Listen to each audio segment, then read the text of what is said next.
À 2h30 du matin, le 4 avril 1943, le sergent-chef Jack Hawkins rampa à travers un fossé de drainage à 40 mètres de la clôture du périmètre du camp de prisonniers de Cabanatuan, aux Philippines.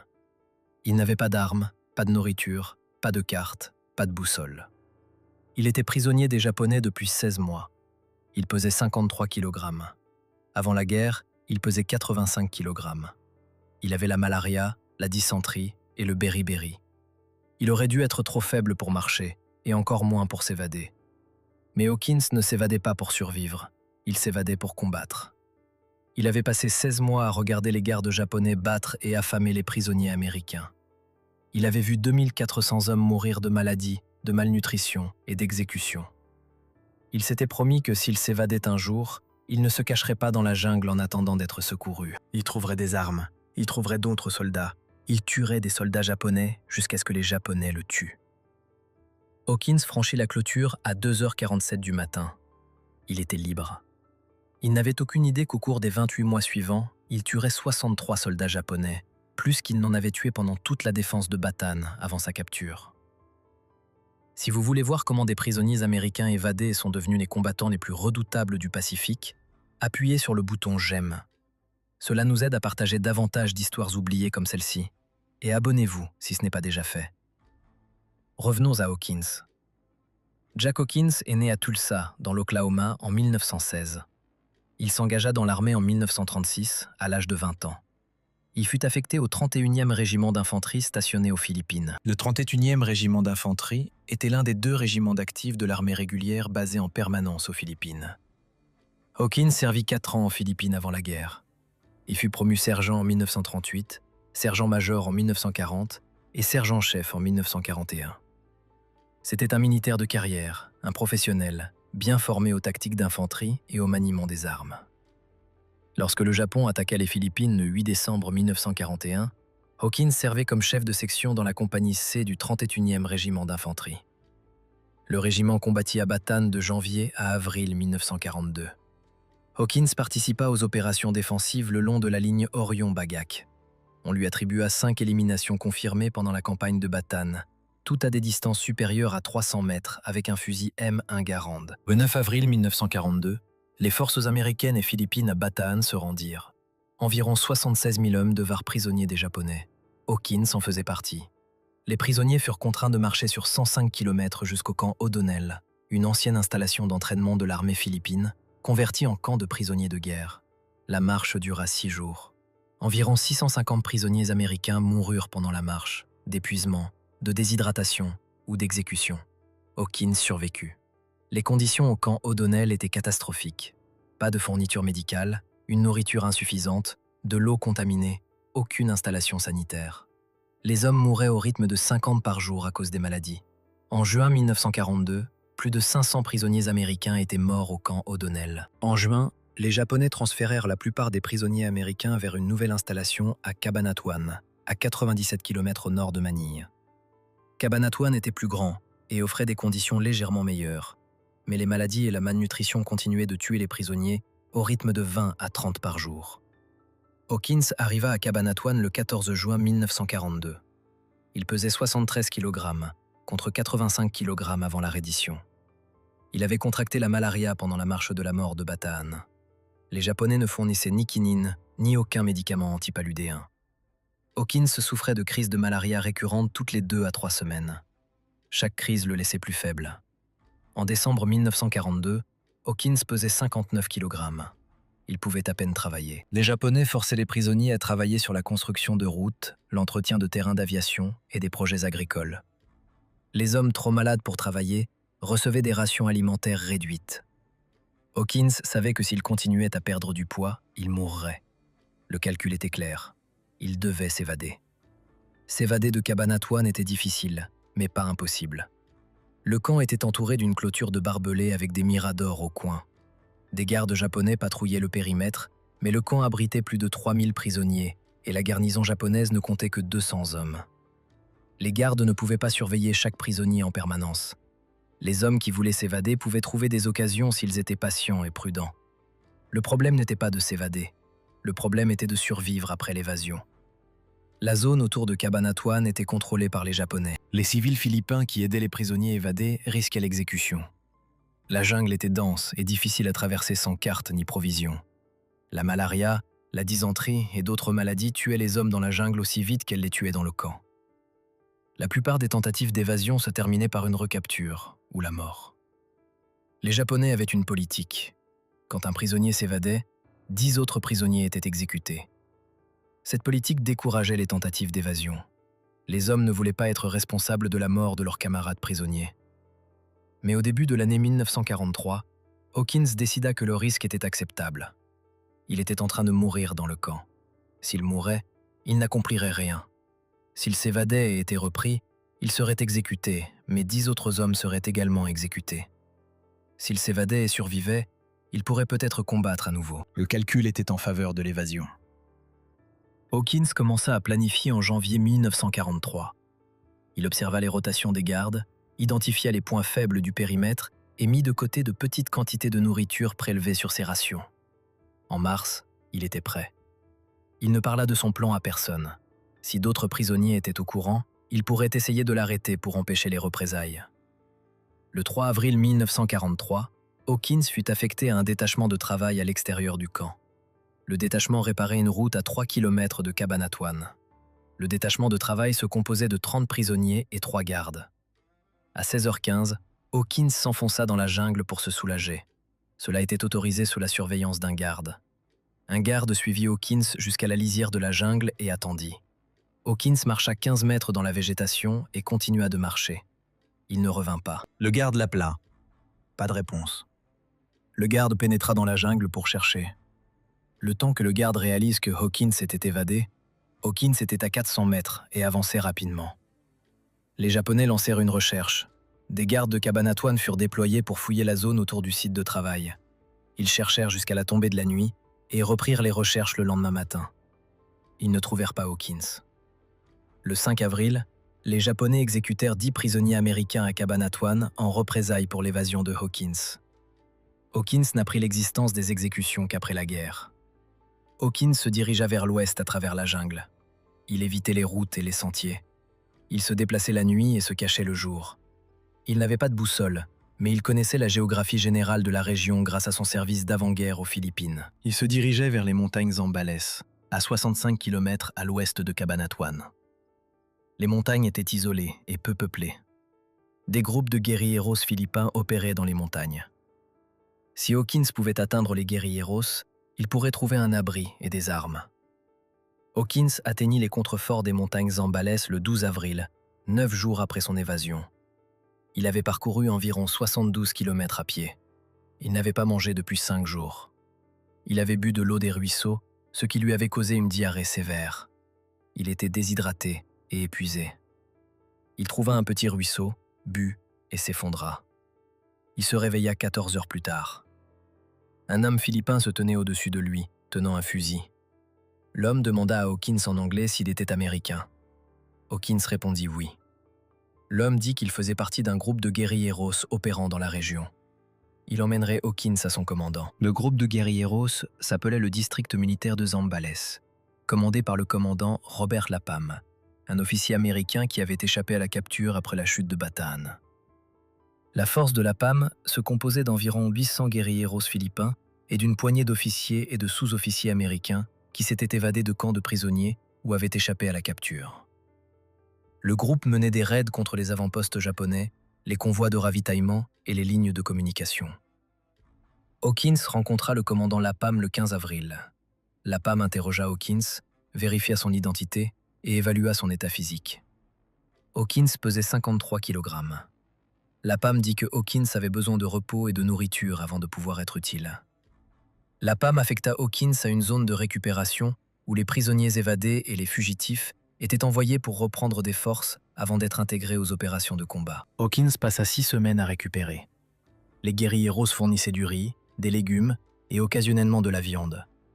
Les fournitures médicales étaient limitées, mais un médecin philippin traita la malaria de Hawkins avec de la quinine obtenue par des réseaux de contrebande. Le 1er juin 1943, Hawkins pesait 64 kg. Il n'était pas complètement rétabli, mais il était opérationnel.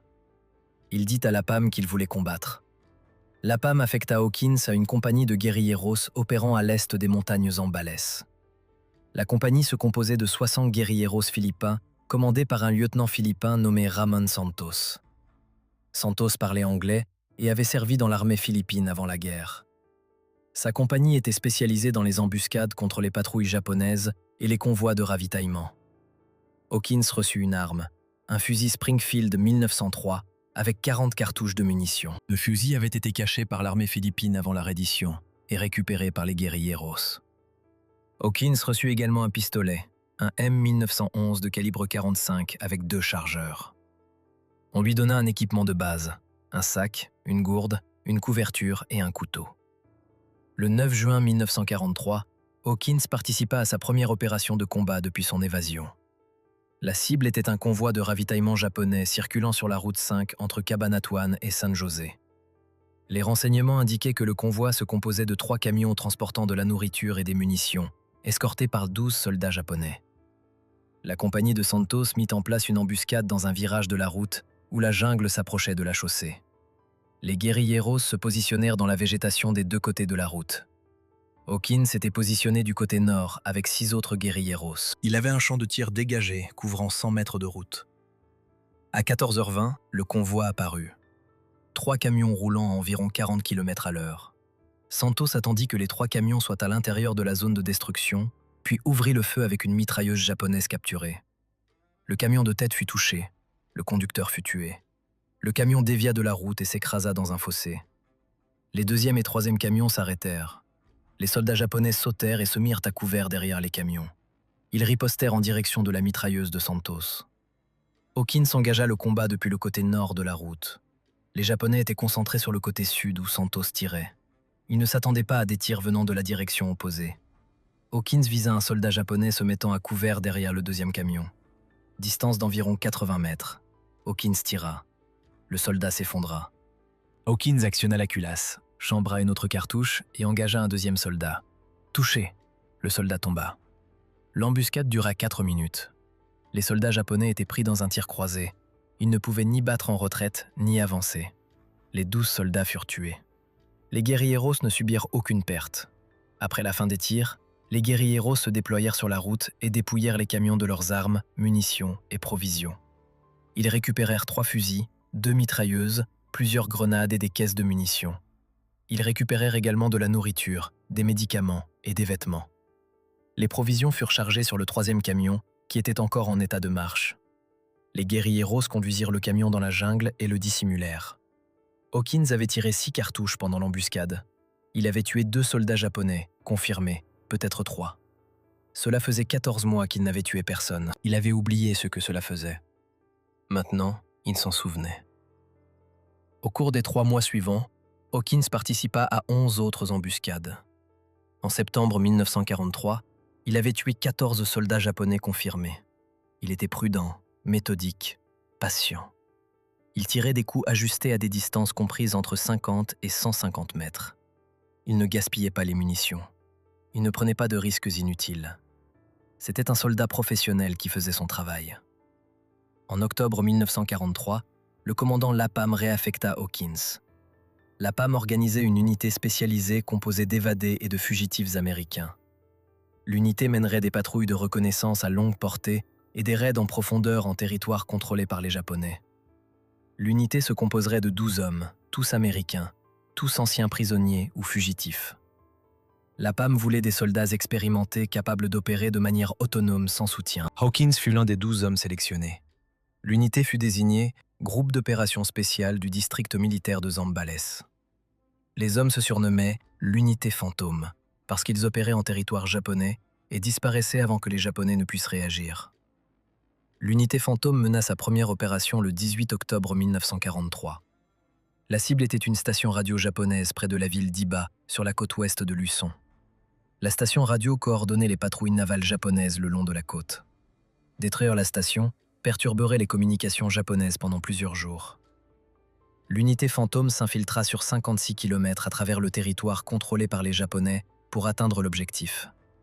Ils se déplaçaient la nuit et se cachaient le jour. L'infiltration prit 4 jours. Le 22 octobre, l'unité atteignit une position surplombant la station radio. La station radio était abritée dans un bâtiment en bois entouré d'une clôture de barbelés. La garnison japonaise se composait de 18 soldats. La station possédait 2 grandes antennes radio, chacune d'environ 18 mètres de haut. L'unité fantôme attaqua à 3 heures du matin le 23 octobre. La moitié de l'unité fournit un tir de couverture, tandis que l'autre moitié pénétra dans l'enceinte et plaça des charges de démolition sur le bâtiment radio et les pylônes d'antenne. L'attaque dura 9 minutes. Le bâtiment radio fut détruit, les 2 antennes furent abattues. 14 soldats japonais furent tués. L'unité fantôme se retira sans perte. L'unité s'exfiltra vers les montagnes Zambales. L'exfiltration prit 5 jours. Les forces japonaises fouillèrent la zone, mais l'unité fantôme évita tout contact. Le 28 octobre, l'unité était de retour en territoire ami.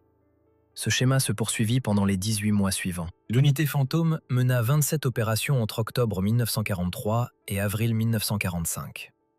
Les opérations comprenaient des embuscades, des raids, des patrouilles de reconnaissance et des missions de sabotage. L'unité détruisit des ponts, des stations radio, des dépôts de munitions et des dépôts de ravitaillement. L'unité tua environ 183 soldats japonais. Hawkins participa à 23 des 27 opérations. Il fut absent pour 4 opérations en raison de crises de malaria récurrentes. En avril 1945, Hawkins avait personnellement tué 49 soldats japonais confirmés lors des opérations de l'unité fantôme, portant son total à 63 éliminations depuis son évasion de Cabanatuan. Hawkins n'était pas unique. D'autres prisonniers évadés suivirent des parcours similaires. Le sergent-major William Fassott s'évada de Cabanatuan en juin 1943. Il rejoignit un groupe de guérilleros dans le nord de Luçon et participa aux opérations jusqu'à la fin de la guerre. Fassott tua 41 soldats japonais confirmés. Avant sa capture, Fassott en avait tué 7 pendant la défense de Bataan. Le caporal George Davis s'évada d'un détachement de travail à Clarkfield en août 1943. Il rejoignit les guérilleros du commandant Lapham et servit dans une équipe de démolition qui détruisit des dépôts de carburant et des sites de stockage de munitions japonais. Davis participa à 19 opérations et fut crédité de 27 éliminations. Avant sa capture, Davis en avait tué 3 pendant la campagne de Bataan. Le sergent technique Clyde Childress s'évada d'un camp de prisonniers à Manille en décembre 1943. Il se dirigea vers le sud, dans la province de Batangas, et rejoignit un groupe de guérilleros dirigé par le lieutenant-colonel Ruperto Cangleon. Childress servit comme instructeur, enseignant aux guérilleros philippins les tactiques d'infanterie américaine et l'entretien des armes. Il participa également aux opérations de combat. Childress fut crédité de 33 éliminations après son évasion. Avant sa capture, il en avait tué 9 pendant la défense de Bataan. Ces hommes partageaient des caractéristiques communes. C'étaient des soldats professionnels avec une expérience du combat. Ils avaient été capturés au début de la guerre et emprisonnés pendant de longues périodes. Ils avaient souffert de malnutrition, de maladies et de mauvais traitements. Ils s'étaient évadés non pas pour survivre, mais pour combattre. Après leur évasion, ils tuèrent plus de soldats ennemis qu'ils n'en avaient tué avant leur capture. La raison était simple.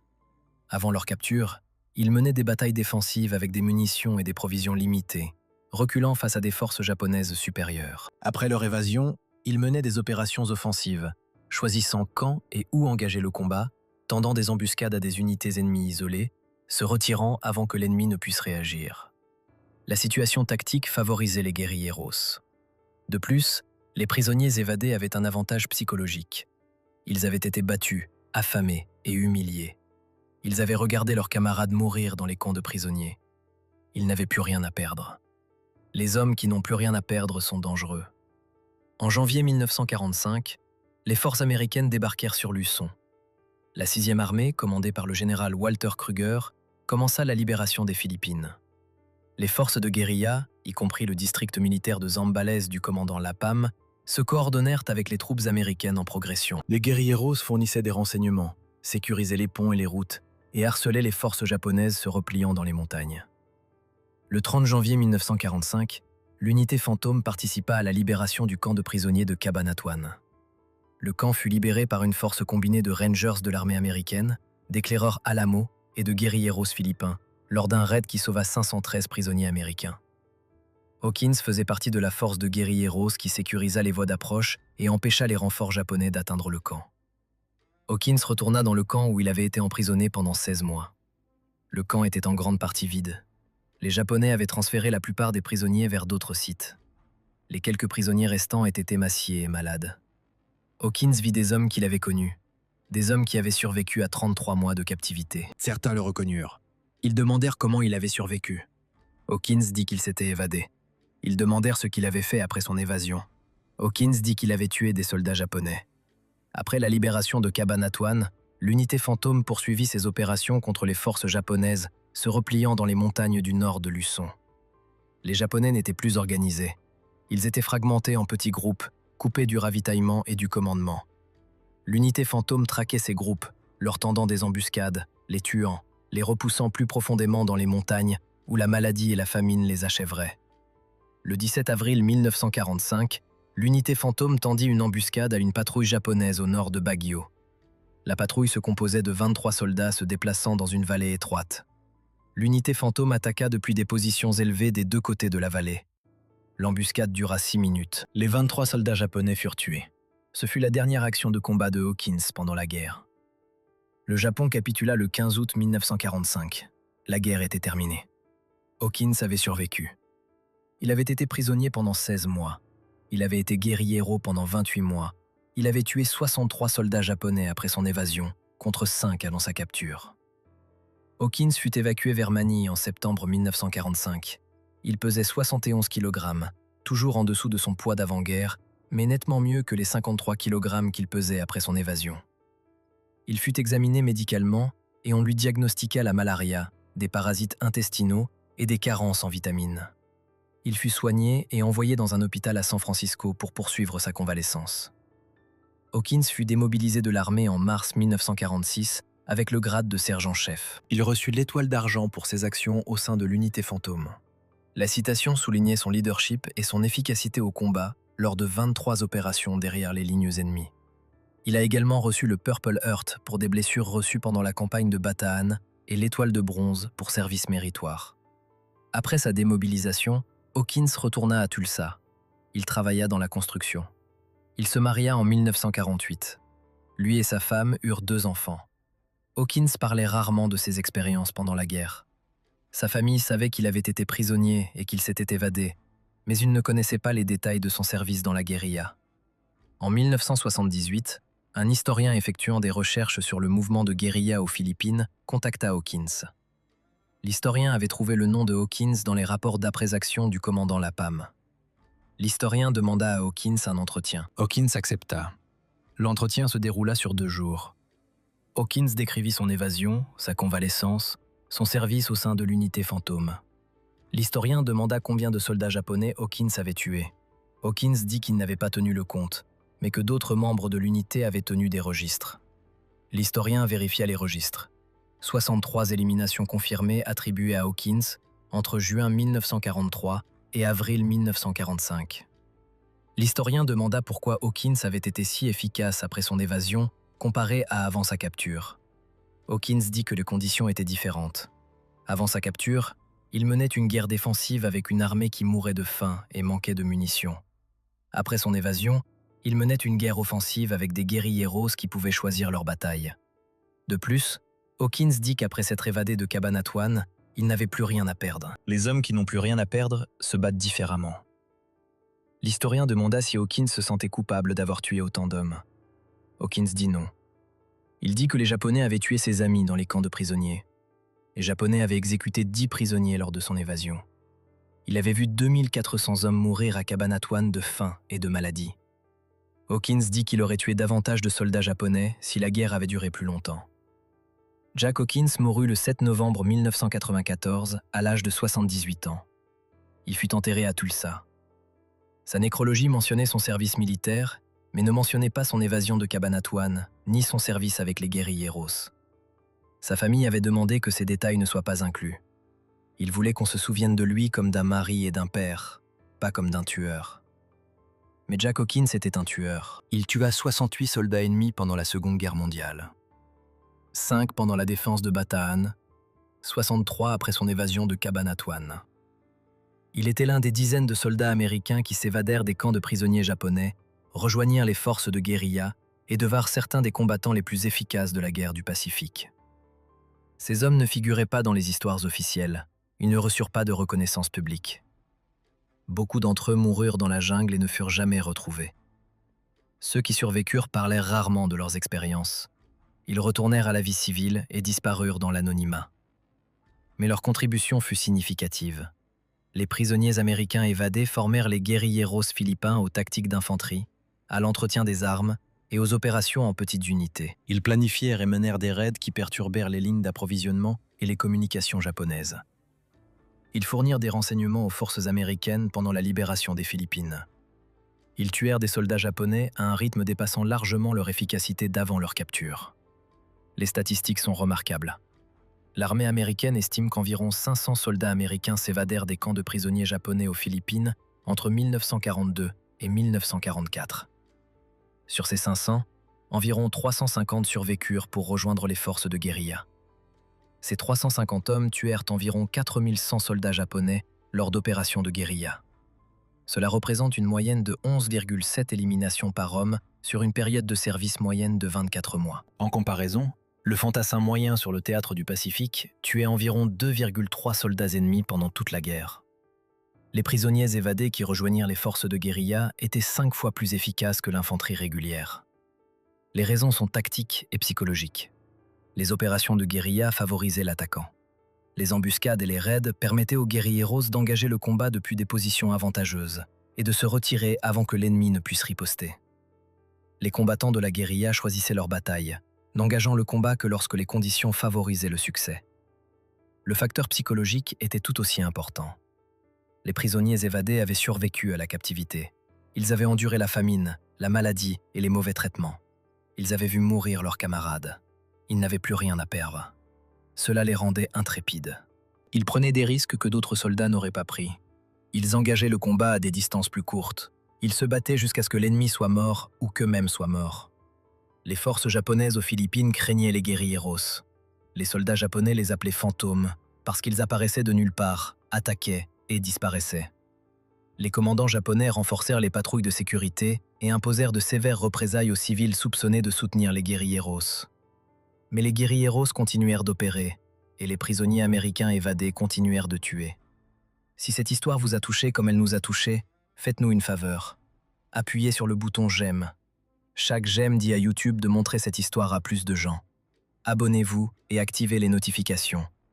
Nous sauvons des histoires oubliées d'archives poussiéreuses chaque jour. Des histoires d'hommes qui ont refusé de rester prisonniers, qui se sont évadés et sont retournés au combat plus dangereux qu'avant. De vraies personnes. Un vrai courage. Laissez un commentaire maintenant et dites-nous d'où vous regardez. Regardez-vous depuis les États-Unis, le Royaume-Uni, le Canada, l'Australie, les Philippines ou d'ailleurs? Notre communauté s'étend à travers le monde entier. Vous n'êtes pas qu'un simple spectateur. Vous participez à maintenir ces mémoires vivantes. Dites-nous où vous êtes. Dites-nous si vous avez entendu parler de la guerre de guérilla aux Philippines. Dites-nous ce que vous pensez de la décision de Hawkins de s'évader et de se battre au lieu d'attendre la libération. Faites-nous simplement savoir que vous êtes là. Merci d'avoir regardé et merci de vous assurer que Jack Hawkins et les autres prisonniers évadés ne disparaissent pas dans le silence. Ces hommes méritent qu'on se souvienne d'eux et vous contribuez à rendre cela possible.